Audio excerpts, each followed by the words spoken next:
New इरा world यानी कि नए युग की नई दुनिया में फिर से आपका स्वागत है। प्रणाम दोस्तों, आज मैं आपके सामने एक ऐसी कहानी लेकर आया हूं, एक वरिष्ठ आईपीएस ऑफिसर की मौत, एक 8 पन्नों का फाइनल नोट और एक शक्तिशाली 15 नामों की लिस्ट जो लिखी गई थी अपनी मौत का कारण बताकर।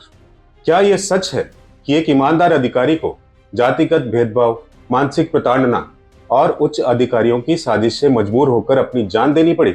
आज की इस वीडियो में आप जानेंगे कौन थे वो 15 नाम, कैसे उनके खिलाफ आरोप लगाए गए, किस तरह की परिस्थितियों में उन्हें इस कदम पर ले जाने पर मजबूर किया, और सबसे अहम सवाल, क्या उन्हें न्याय मिलेगा? अगर आप सिस्टम को समझना चाहते हैं, अन्याय से लड़ने का जज्बा रखते हैं या सच सुनना पसंद करते हैं तो ये वीडियो आपके लिए है। Let me take you back. 2020 में हरियाणा पुलिस कैंपस में एक मंदिर का निर्माण होता है। अब आप सोचेंगे, मंदिर तो धार्मिक स्थल है, इसमें क्या विवाद? लेकिन यहां विवाद ये था, कहा गया कि एक दलित अधिकारी मंदिर में प्रवेश नहीं कर सकता। इमेजिन दिस, आज के युग की इस दुनिया में भी एक पुलिस अधिकारी जिसने हर नियम सेवा में निष्ठा से निभाया हो सब कुछ, मंदिर जाने से मना कर दिया जाए सिर्फ इसलिए कि वो दलित है। उस समय उन्होंने शिकायत की, लेकिन उस दफा से शुरू हुआ एक सिस्टमेटिक दांव। उन्हें लगातार जातिगत अपमान, छोटे छोटे ट्रांसफर्स, बैलेंस रिपोर्टिंग और संसाधन की कमी झेलनी पड़ी। 29 सितंबर 2025 को अचानक उनका ट्रांसफर हो जाता है। उनके पिता बीमार थे, वो देखने नहीं जा पाते। 6 अक्टूबर को उनके नाम पर एक फर्जी एफआईआर दर्ज कर दी जाती है और 7 अक्टूबर की सुबह उनकी मौत हो जाती है।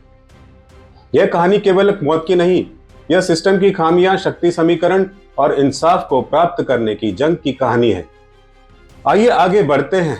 यहां सबसे महत्वपूर्ण मोड़ आता है 8 पन्नों का फाइनल नोट, जिसमें उन्होंने 15 आईएएस आईपीएस अधिकारियों के नाम लिखे हैं और यह लिखा है कि ये लोग मेरी मौत के जिम्मेदार हैं। उस नोट के शीर्ष पर बड़ा बड़ा लिखा है फाइनल नोट, बड़े अक्षरों में टाइप था, और नीचे उनके दस्तखत थे।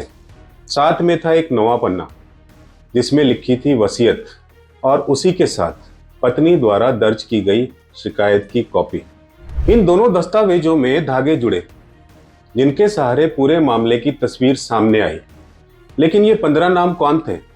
पहले नाम हरियाणा के चीफ सेक्रेटरी, महान पद। इसके बाद नाम थे एसपी, डीजीपी, एडीजी, उच्च पदस्थ अफसर। उनकी शिकायत में दर्ज था कि उन्हें झूठे आरोपों में फंसाया गया, मानसिक रूप से तंग किया गया और अंततः उन्हें इस कदम पर पहुंचाया गया।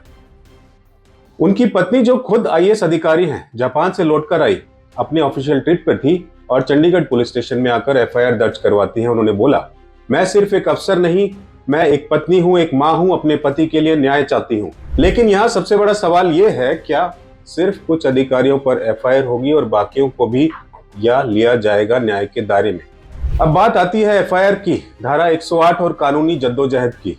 शिकायत में मांग की गई है कि हरियाणा के डीजीपी और रोहतक एसपी पर धारा 108 खुदकुशी के लिए उकसाने और SC/ST एक्ट की उचित धाराएं लागू की जाएं। पर एक और बात बताएं आपको, आजाद देश में अब तक खुदकुशी के लिए उकसाने वाले मामलों में किसी भी रेट्रोस्पेक्टिव सजा नहीं मिली। दोष सिद्ध करना बेहद कठिन रहता है। क्यों? क्योंकि कानून कहता है डायरेक्ट लिंक यानी सीधा संबंध होना चाहिए, वही प्रूव करना मुश्किल हो जाता है। एनीवेज, लेकिन इस केस में समय की दूरी भी है।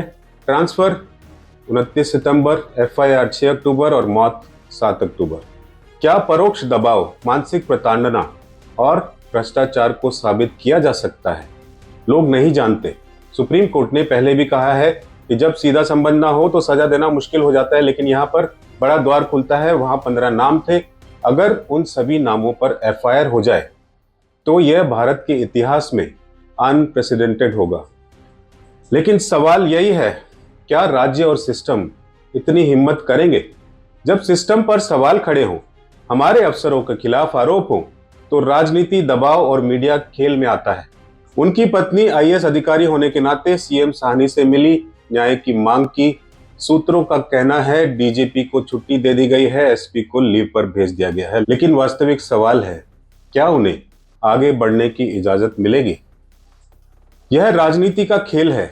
जैसे चेस की बिसात पर मोहरे बदलते हैं, आप में से कई लोग कहेंगे यह मामला तो सिर्फ हाई प्रेशर ड्रामा है, लेकिन सबूत वो 15 नाम, फाइल, नोट, शिकायत, टाइमिंग, ये सब प्रमाणों का ग्रिड बनाते हैं। क्या आप सोचते हैं इस बारे में? क्या राज्य इतने शक्तिशाली होंगे कि वे इन नामों को बचा लेंगे? कमेंट करके बताइएगा आपका क्या अनुमान है। लेकिन अब हम आते हैं इस कहानी का सबसे अहम और निर्णायक हिस्सा आपके सामने लेकर, न्याय की राह। यहाँ हम खड़े हैं एक निर्णायक मोड़ पर। क्या न्याय मिलेगा? एक ही रास्ता है, निष्पक्ष जांच, स्वतंत्र आयोग, अदालत की निगरानी। उनकी शिकायत में कहा गया, मेरे पति को लगातार परेशान किया, डीजीपी और एसपी इस घटना के लिए जिम्मेदार हैं, 15 नामों पर कार्रवाई हो। क्या इस केस में अन्याय करने वालों को बचने का रास्ता मिल जाएगा? क्या हम कभी जान पाएंगे सच क्या है? दोस्तों, यह सिर्फ एक व्यक्ति की कहानी नहीं है, यह किसी भी उस इंसान की कहानी है जो सिस्टम के जाल में फंस जाए। अगर आपने इस वीडियो को किसी काम का, सच का जरूरी पाया है तो लाइक शेयर जरूर कीजिएगा और कमेंट करके बताइएगा आपका क्या अनुमान है, न्याय होगा या नहीं। जब कलम से इंसाफ की स्याही सूख जाए और खाकी खुद सवाल के कटघरे में झुक जाए, तो याद रखना ये फाइनल नोट का हर हर्फ कि जमीर की मौत का हिसाब एक दिन सिस्टम को चुकाना ही होगा। प्रणाम।